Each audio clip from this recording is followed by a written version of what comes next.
Hello dear friend, तो मैं आप सभी के बीच में आ चुका हूं ज़बरदस्त वीडियो लेके। यहाँ पे आज हम बात करने वाले हैं पेडियाट्रिक हेल्थ नर्सिंग का। जी हाँ दोस्तों, जो कि सेकंड ईयर का है। तो जो लोग दोस्तों सेकंड ईयर में हैं, आप लोग देखते जाइए दोस्तों। यहाँ पे मैं बता दूं, हिंदी इंग्लिश से मैटर नहीं करता है साथियों। आपको यहाँ पे हमारे बात को समझना होगा कि क्वेश्चन क्या कर रहा है और क्वेश्चन का हमको आंसर किस तरीके से देना चाहिए। इस चीज़ को हम समझाते हैं इस वीडियो में, तो आप समझने का कोशिश कीजिए। और जब आप समझ जाएंगे तो हिंदी हो या इंग्लिश हो, अगर आपका इंग्लिश मजबूत होगा तो आप ज़रूर लिख देंगे। अगर आपका रटा रटा या इंग्लिश होगा तो साथियों प्रॉब्लम होगा, तब आप समझ के नहीं लिख सकते हैं, तब आप चीज़ों को रट कर लिख सकते हैं।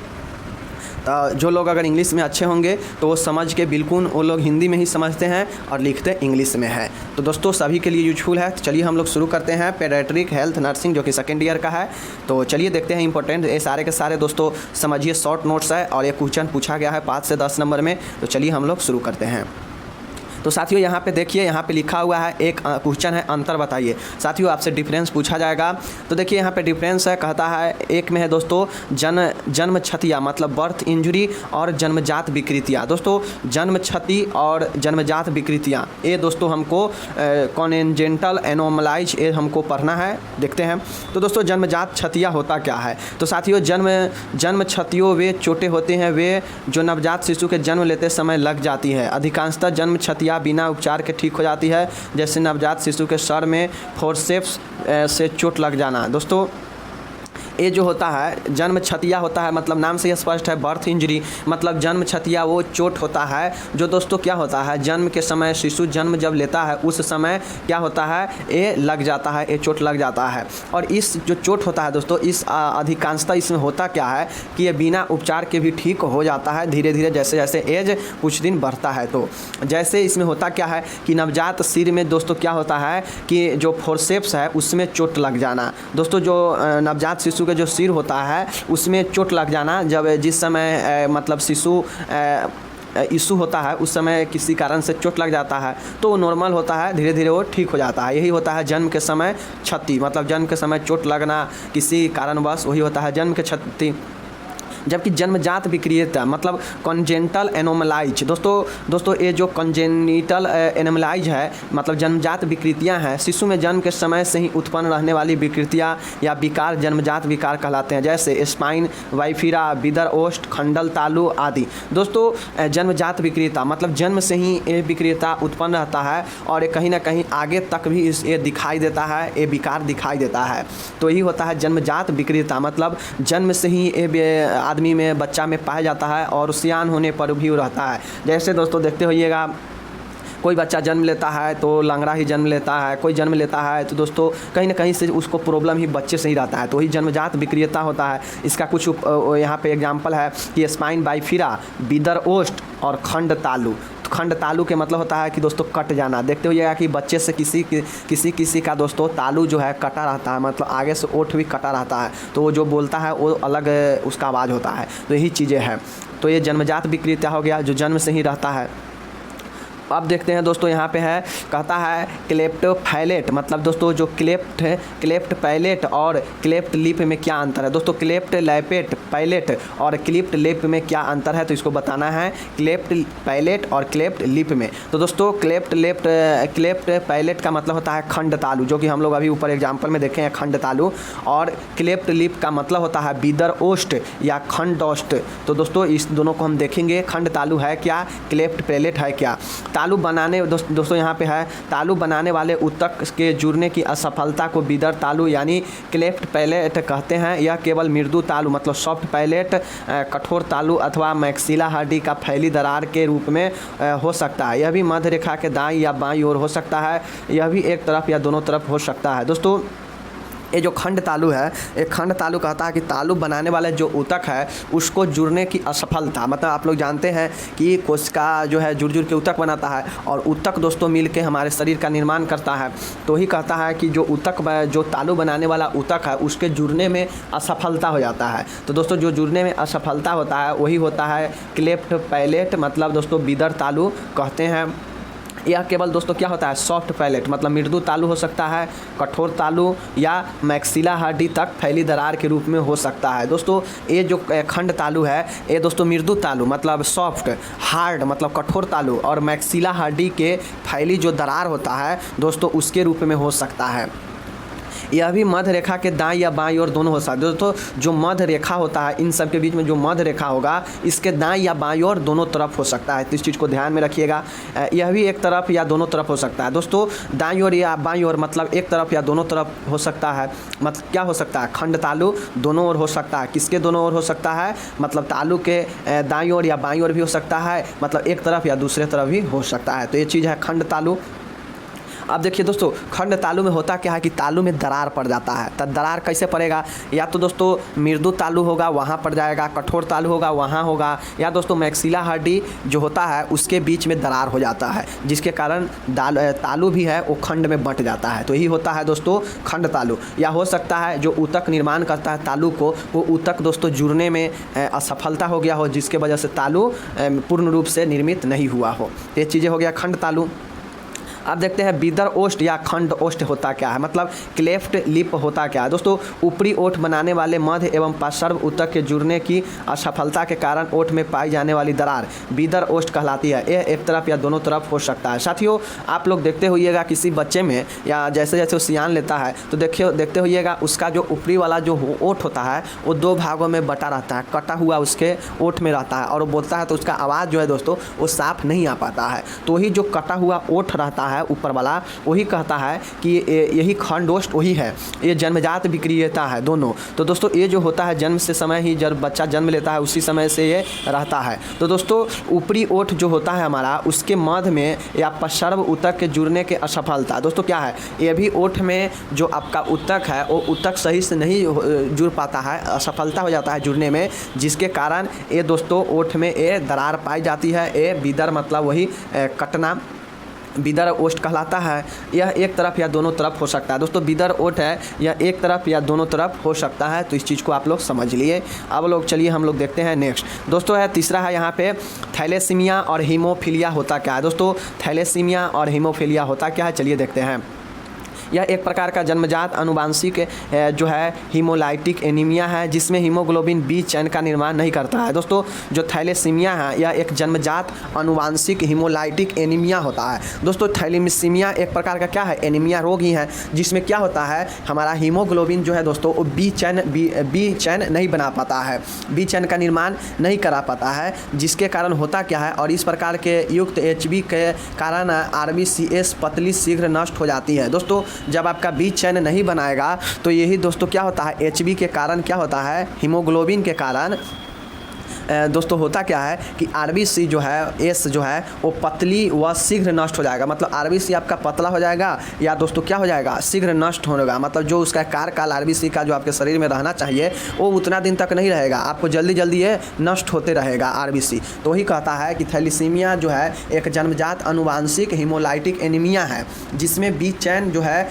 का निर्माण, हीमोग्लोबिन के बी चैन का निर्माण नहीं हो पाता है, जिसके कारण HB के कारण, मतलब यही HB के कारण होता क्या है कि RBS जो है दोस्तों RBCS वो पतला या नष्ट होने लगता है, जिसे हीमोलाइसिस होता रहता है। इस कारण हेमोलाइटिक एनीमिया हो जाता है। दोस्तों जिसमें बी चैन नहीं बनेगा, RBC पतला हो जाएगा या जो RBC का जितना दिन कार्यकाल होना चाहिए आपके शरीर में उतना दिन नहीं रहेगा, शीघ्रता से वो नष्ट होगा। तो दोस्तों वही जो होता है हीमोलाइसिस होते रहता है और हीमोलाइसिस के कारण ही दोस्तों हीमोलाइटिक एनीमिया हो जाता है। तो इस चीज़ को आप लोग समझ लिए कि थैलेसीमिया है क्या।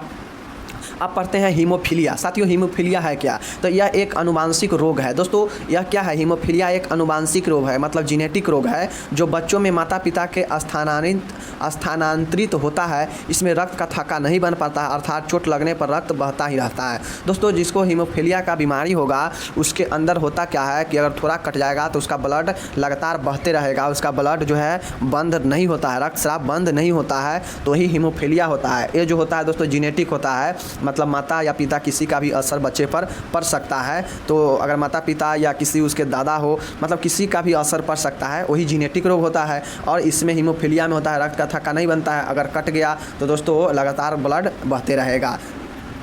तो ये हो गया दोस्तों हीमोफीलिया। थैलेसीमिया क्या है देखे हैं, थैलेसीमिया एक क्या है, हीमोलाइटिक एनीमिया है, अनुवांशिक रोग ये भी है, जन्मजात है। जो दोस्तों होता है कि बी चैन नहीं बना पाता है, बी चैन नहीं बना पाएगा तो जो इस प्रकार के जो विकार युक्त है एचबी के कारण, मतलब एचबी के कारण, हीमोग्लोबिन के कारण होता क्या है कि आरबीसी जो दोस्तों है आरबीसीएस पतली हो जाती है या नष्ट हो जाएगा कम समय में। और क्या होता है, ये हीमोलाइसिस होता है और हीमोलाइसिस के कारण ही दोस्तों हेमोलाइटिक एनीमिया हो जाता है, जिसको दोस्तों हम लोग क्या कहते हैं, थैलेसीमिया कहते हैं। तो समझ लिए अपने भाषा में। चलिए नेक्स्ट देखते हैं दोस्तों। नेक्स्ट डिफरेंस है, कहता है क्वासिक्योर और मेरास्मस है क्या, बताना है दोस्तों। ये दोनों रोग बच्चे में होने वाला है। तो क्वासिक्योर को देखते हैं। बालक के भोजन में प्रोटीन की न्यूनता जिसके साथ कैलोरी न्यूनता भी जुड़ी होती है, जो क्वासिक्योर कहते हैं, सामान्यतः 6 या 5 वर्ष के आयु के मध्य प्रकट होती है। दोस्तों क्वासिक्योर रोग बच्चे में होने वाले रोग है जो प्रोटीन के कमी से होता है। मतलब हमारे शरीर में जितना प्रोटीन, न्यूनतम प्रोटीन चाहिए, उतना प्रोटीन अगर पोषण के तरीका से अगर नहीं शरीर में मिल रहा है बच्चे में, तो दोस्तों क्या होगा, क्वासिक्योर होगा। और क्वासिक्योर होता है दोस्तों ये सामान्यतः 6 माह से लेकर 5 वर्ष के आयु के मध्य क्या होता है, दिखाई देता है, प्रकट होता है। इसलिए कहा जाता है कि बच्चे को दोस्तों अच्छे पोषण दे, अच्छे प्रोटीन युक्त भोजन दे, ताकि उसका जो मानसिक विकास है, संतुलन है, वृद्धि है, वो अच्छे से हो सके। तो एक क्वासिक्योर हो गया। मरास्मस होता क्या है, मरास्मस कुपोषण का एक ऐसा प्रकार है जो अपर्याप्त कैलोरी उपभोग के परिणाम स्वरूप उत्पन्न होता है। इस पेशियों का गंभीर क्षति दोस्तों उत्पत्ति और दोस्तों गंभीर कमी से बालक सूखा सूखा लगता है। यह सामान्यतः प्रथम वर्ष की आयु में प्रारंभ होता है तथा किशोरावस्था तक हो सकता है। दोस्तों जो मरास्मस है ये 1 वर्ष से प्रारंभ होकर बच्चा में, और ये दोस्तों किशोरा अवस्था तक चलता रहता है। मतलब जो 18 वर्ष से कम उम्र के बच्चे हैं उनमें तक ये दोस्तों मरास्मस हो सकता है। मरास्मस दोस्तों कुपोषण का एक प्रकार है। मतलब कुपोषण से होने वाला एक क्या है, बीमारी है, जिसमें होता क्या है, कुपोषण में होता क्या है कि दोस्तों अत्यधिक सही मात्रा में, संतुलित मात्रा में ना आपको दोस्तों कैलोरी मिलेगा, ना आपको प्रोटीन मिलेगा, ना ऊर्जा मिलेगा। मतलब कुपोषण वही होता है, सही तरीके से आपका जो है शरीर में पोषण नहीं मिल पाएगा, जिसके कारण जो मरास्मस होता है। तो दोस्तों ये जो है पेशियों में दोस्तों गंभीर क्षति होगा, जो मस्कुलर है वहाँ पे, और जो उपत्वचीय है त्वचा में भी प्रॉब्लम आएगा, शरीर आपका सूखा सूखा लगेगा। तो ये दोस्तों मरास्मस होता है। तो हम लोग देख लिए क्वासिक्योर दोस्तों मुख्यतः प्रोटीन के कमी से होता है, जबकि मरास्मस जो है कुपोषण का एक वजह है। तो चलिए हम लोग ये देख लिए। अब चलिए नेक्स्ट पे चलते हैं। नेक्स्ट पे देखते हैं दोस्तों, यहाँ पे क्वेश्चन है। क्वेश्चन कहता है कि श्वसन कष्ट क्या है, श्वसन कष्ट की परिभाषा, लक्षण की परिभाषा दे। दोस्तों श्वसन कष्ट संलक्षण की परिभाषा लिखना है। मतलब रिस्पायरेटरी डिस्ट्रेस सिंड्रोम, मतलब दोस्तों श्वसन कष्ट संलक्षण की परिभाषा लिखना है। तो देखिए चलिए देखते हैं। श्वसन कष्ट संलक्षण मतलब रिस्पायरेटरी डिस्ट्रेस सिंड्रोम, RDS इसको हम लोग दोस्तों बोलते हैं। अगर आपसे पूछेगा कि RDS का फुल फॉर्म क्या होता है, तो respiratory distress syndrome full form हो गया श्वसन कष्ट संलक्षण। दोस्तों श्वसन कष्ट संलक्षण को नियोनेंटल रिस्पायरेटरी डिस्ट्रेस सिंड्रोम भी कहते हैं। तो दोस्तों जो रिस्पायरेटरी डिस्ट्रेस सिंड्रोम है उसके आगे आप नियोनेंटल लगा देंगे तो भी ये यही कहा जाएगा। यह नवजात में पाया जाने वाला एक समान श्वसन रोग है। यह अधिकांशतः प्री टर्म बेबी में पाया जाता है। दोस्तों ये जो श्वसन कष्ट संलक्षण है ये जो होता है दोस्तों, इसको हम लोग क्या कहते हैं, नियोनेंटल रिस्पायरेटरी डिस्ट्रेस सिंड्रोम भी कहते हैं। यह दोस्तों नवजात में पाया जाने वाला एक समान नॉर्मल श्वसन रोग है, जो दोस्तों क्या होता है, जो प्री टर्म बेबी मतलब क्या होता है, मतलब जैसे आप जानते हैं दोस्तों बच्चे के लिए, बच्चे होने का, यीशु होने का जो एक समय होता है 9 महीने तक बच्चा गर्भ में रहने के बाद होता है, उससे थोड़ा आगे पीछे होता है तो चलता है। लेकिन दोस्तों अगर ये बहुत पहले हो गया, बहुत पहले ही हो गया, तो दोस्तों ऐसे में जो बच्चा होगा वो दोस्तों क्या होता है, उससे श्वसन का प्रॉब्लम होगा और उसी को हम लोग श्वसन कष्ट संलक्षण मतलब रिस्पायरेटरी डिस्ट्रेस सिंड्रोम कहते हैं। मतलब जो बेबी प्री टर्म बेबी के रूप में होगा, मतलब बहुत पहले हो जाएगा समय से, तो उसमें ये लक्षण दिखाई देता है। तो ये देख लिए। अब चलिए हम लोग देखते हैं दोस्तों, श्वसन कष्ट संलक्षण के चिन्ह एवं लक्षण लिखना है। मतलब जो RDS है, जो हम ऊपर अभी परिभाषा देखें साथियों, उसमें दोस्तों हम लोग देखेंगे उसका लक्षण और दोस्तों चिन्ह। तो चलिए देखते हैं लक्षण और चिन्ह है क्या। तो दोस्तों तेज व उथली श्वसन दर, दोस्तों टाइकोपोनिया को ध्यान दीजिए कि तेज व उथली श्वसन दर कहते हैं टाइकोपोनिया को। उसके बाद हम लोग देखते हैं घुरघुर की आवाज़, दोस्तों घुरघुर की आवाज़ जिसको हम लोग क्या कहते हैं, कफ कहते हैं कि अंदर कफ बना हुआ है, तो वही घुरघुर का आवाज़ होगा, मतलब ग्रंटिंग रिस्पायरेशन होगा। नथुनों का चौड़ा होना, मतलब नसनल फ्लेयरिंग, दोस्तों जो नथुनों है उसका चौड़ा होगा, घुरघुरा आवाज़ आएगा, तेज व उथली श्वसन दर होगा। उसके बाद दोस्तों कहेगा कि एपोनिया होगा। उसके बाद दोस्तों है त्वचा का नीला पड़ना, मतलब त्वचा क्या होगा, नीला पड़ने लगेगा। तो ये चीज़ें हैं इसका चिन्ह और लक्षण। चिन्ह और लक्षण में क्या है कि घुरघुरा आवाज़ आएगा, तेज और उथला सांस होगा, नथुना जो होता है ना उसका क्या होगा, चौड़ा हो जाएगा। उसके बाद एपेनिया होगा, त्वचा नीला पड़ने लगेगा। तो ये है दोस्तों श्वसन कष्ट संलक्षण का लक्षण और चिन्ह।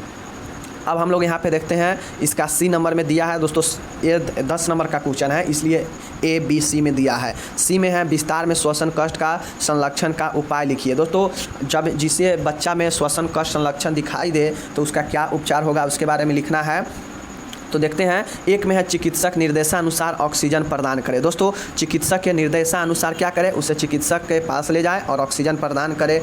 CPAP, मतलब दोस्तों CPAP जो है CPAP, CPAP के द्वारा ऑक्सीजन प्रदान की जाए। CPAP एक विधि है जिसके थ्रू ऑक्सीजन प्रदान किया जाए। तीसरा है गंभीर RDS के मामले में नवजात को वेंटिलेटर द्वारा ऑक्सीजन प्रदान किया जाता है। दोस्तों आप देखते होइएगा आमतौर पर जो बच्चा समय से पहले हो जाता है, मतलब 1-2 महीना पहले ही हो जाता है, 3 महीना पहले ही हो जाता है साथियों, तो क्या होता है उस बच्चे को देखते हुएगा पूर्ण विकास तो एक तो अलग है कि पूर्ण विकास नहीं हुआ रहता है, उसके बाद अगर हुआ भी है साथियों तो उसको होता क्या है कि उसको यही श्वसन कष्ट में लक्षण दिखाई देता है, जिसको क्या होता है कि वेंटिलेटर में दोस्तों रखा जाता है, किसी को शीशा में बंद करके रखा जाता है, आप लोग देखते होइएगा।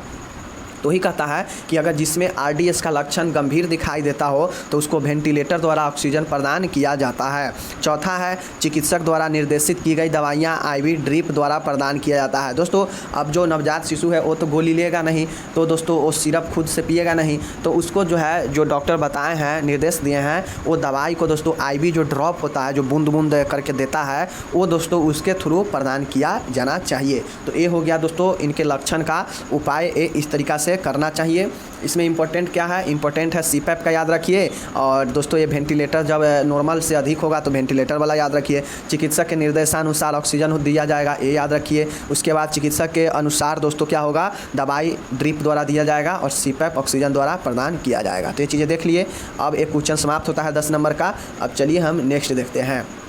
दोस्तों आपसे क्वेश्चन पूछ देगा शॉर्ट नोट्स में कि वैसा स्त्री जो स्तनपान नहीं करवा सकती है उसके अंदर क्या लक्षण है, मतलब जिन स्त्रियाँ जो स्तनपान नहीं करवाना है, जिनको स्तनपान नहीं करवाना है, कैसा स्त्री है जिनको स्तनपान नहीं करवाना चाहिए। तो चलिए हम लोग देखते हैं, अगर उनमें ये चीज़ें हैं दोस्तों तो उनको जो दोस्तों है बच्चे को स्तनपान नहीं कराना चाहिए। तो क्या है चलिए देखते हैं।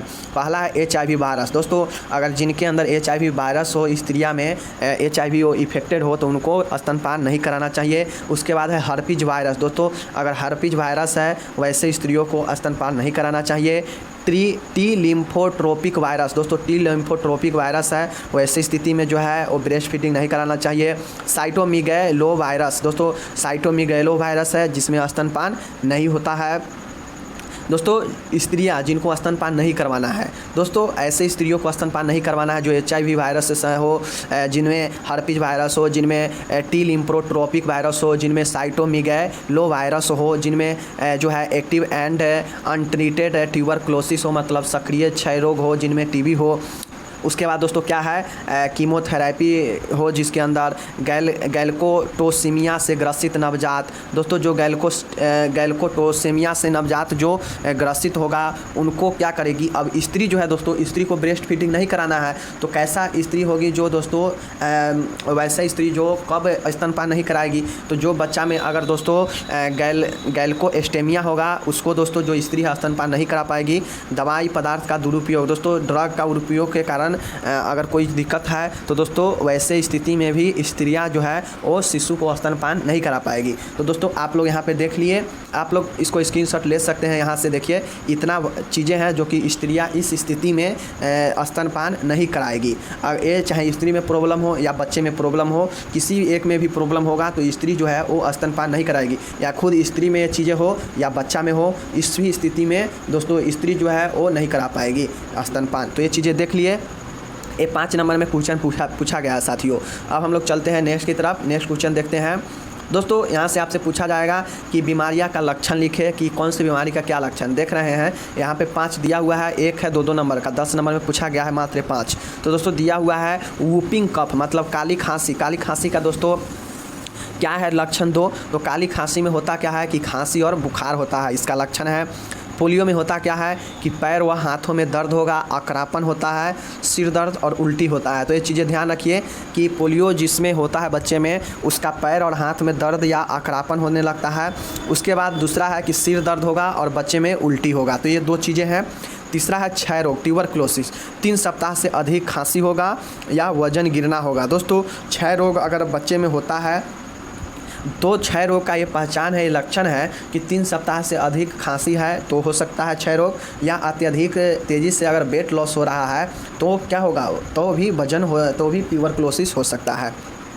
चौथा है अतिसार डायरिया। दोस्तों अतिसार को डायरिया बोलते हैं। पतले व ज़्यादा मात्रा में दस्त होना। दोस्तों पतले या क्या होगा, ज़्यादा तेज़ मात्रा में क्या होगा, वाटर के रूप में दस्त होगा, पेट में दर्द होगा। मतलब दोस्तों क्या होगा, 2 लक्षण क्या है, एक तो लक्षण है कि तेज़ी से या पतला जो है दस्त होगा, और दूसरा है कि पेट में दर्द होगा। तो ये चीज़ को आप लोग समझ लिए, एब्डोमिनल क्रैम्प होगा। 5वां है साथियों, यहाँ पे देख सकते हैं 5वां यहाँ पे कह रहा है यहाँ पे कि जो रक्ताल्पता है, एनीमिया है, थकान व कमजोरी होगा रक्ताल्पता से, और त्वचा का पीला पड़ना। दोस्तों अगर रक्त अल्पता का मतलब होता है कि रक्त कम हो जाना, तो इस स्थिति में थकान व कमजोरी होगा, पहला जो लक्षण दिखाई देगा, और दूसरा लक्षण होगा कि त्वचा पीला पड़ने लगेगा। तो ये चीज़ें हम लोग देख लिए। अब यहाँ पे हम लोग दोस्तों यहाँ पे देखते हैं कुछ और बीमारियाँ हैं जो जिसको हम लोग यहाँ पे देखते हैं, क्योंकि ये दोस्तों 2 साल में पूछा गया है, अलग अलग ईयर में, दोनों में 10-10 नंबर में, तो हम लोग को देखना ज़रूरी है। उसके बाद दोस्तों हम लोग देखते हैं, ये भी सेम क्वेश्चन है कि इसमें भी लक्षण लिखना है बीमारी का। तो निमोनिया का क्या लक्षण होता है, तो दोस्तों बलगम के साथ खांसी आएगा निमोनिया में, बुखार व सांस लेने में परेशानी होगी। दोस्तों निमोनिया जो होता है उसमें बलगम के साथ खांसी आएगा, यानी कफ के साथ खांसी होगा, और बुखार या सांस लेने में परेशानी होगा। तो ये चीज़ें होता है निमोनिया में। जो डायरिया होगा, अभी हम लोग देखें डायरिया में क्या होता है कि पतले व ज़्यादा तेज़ी से ज़्यादा मात्रा में क्या होगा, दस्त होगा। दूसरा है पेट में दर्द होगा। तो ये लोग हम लोग देख लिए थे। काली खांसी में क्या देखें, खांसी होगा या बुखार आएगा, तो ये लक्षण है, अभी देख लिए। मस्तिष्क शोथ मतलब मेनिनजाइटिस, मस्तिष्क आवरण शोथ मतलब मेनिनजिस्ट में क्या होता है कि दौरे आएगा या तीव्र सिर दर्द होगा। दोस्तों मेनिंजाइटिस में होता क्या है कि दौरा आएगा, मतलब सेजूर्स होगा या सिर में दर्द होगा तेज़ी से।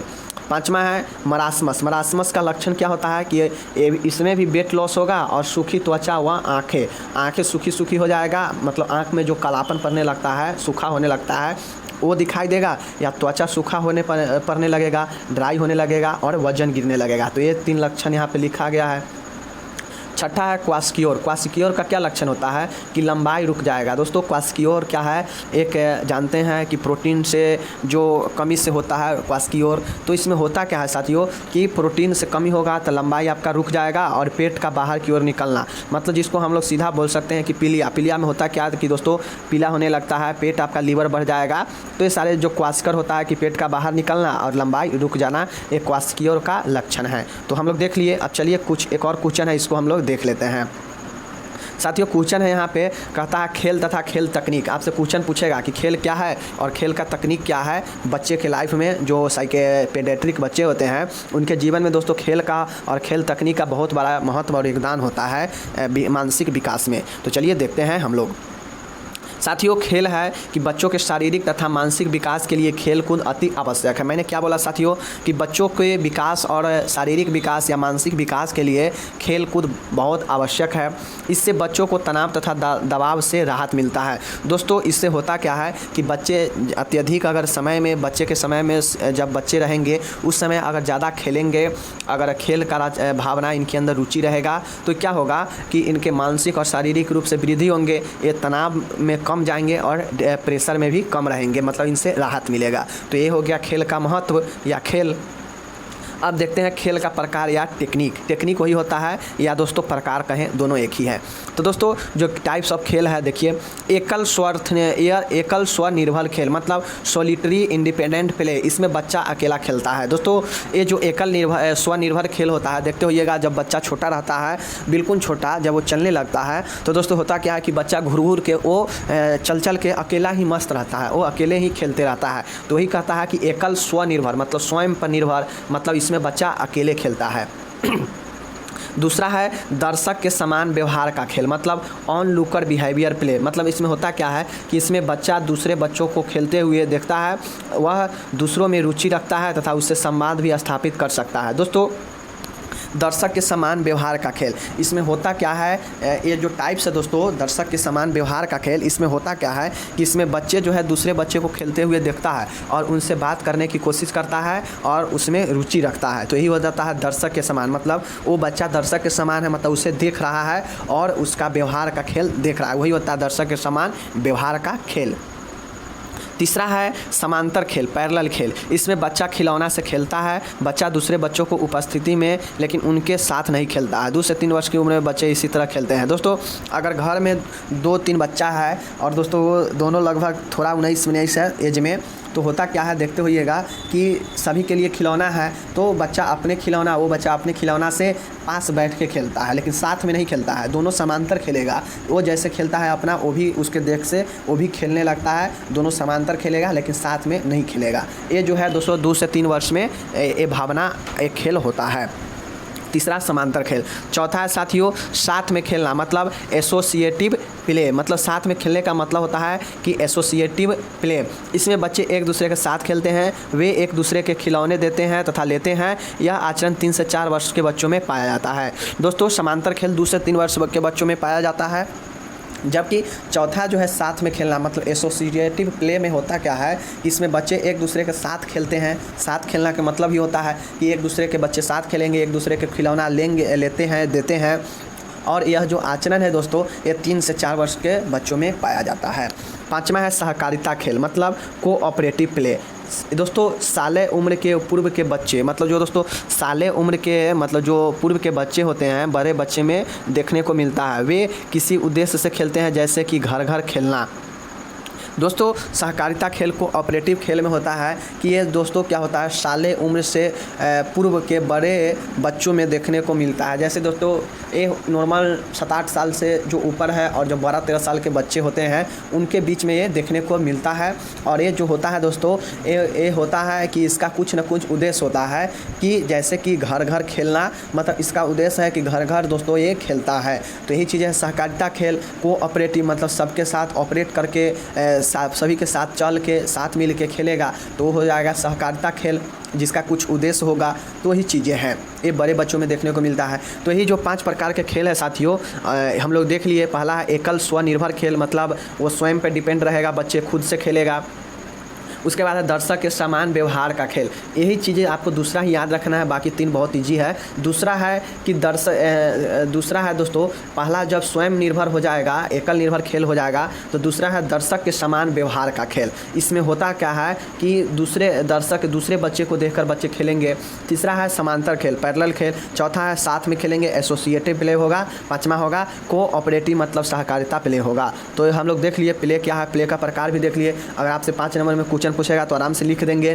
और दोस्तों आप इतना ही नहीं समझिए कि यही इतना है, अगर आप इसको लिखते हैं तो दोस्तों ये कम से कम चला जाएगा, आपको कितना चला जाएगा 1.5 पेज में चला ही जाएगा ये क्वेश्चन। तो दोस्तों ये लिखने का टेक्निक होता है, ये लिखिएगा तो 1.5 पेज में जरूर इतना ही जाएगा। तो हम लोग देख लिए। अब दोस्तों आज हम प्ले तक देखे, अब अगले जब वीडियो आएगा दोस्तों पेडियाट्रिक नर्सिंग का तो हम लोग यहाँ से आगे देखेंगे, जो कि देखिए यहाँ पे है, यहाँ पे स्कूल स्वास्थ्य सेवाएं से अब देखेंगे हम लोग। तो चलिए मिलते हैं अगले वीडियो में, तब तक जय हिंद, नमस्कार, धन्यवाद, टेक केयर, बाय बाय। जितने भी सेकेंड ईयर के हैं साथियों शेयर कीजिए, अपने लैंग्वेज में समझाते हैं इसीलिए ताकि सबको समझ में आए। धन्यवाद, मिलते हैं अगले वीडियो में।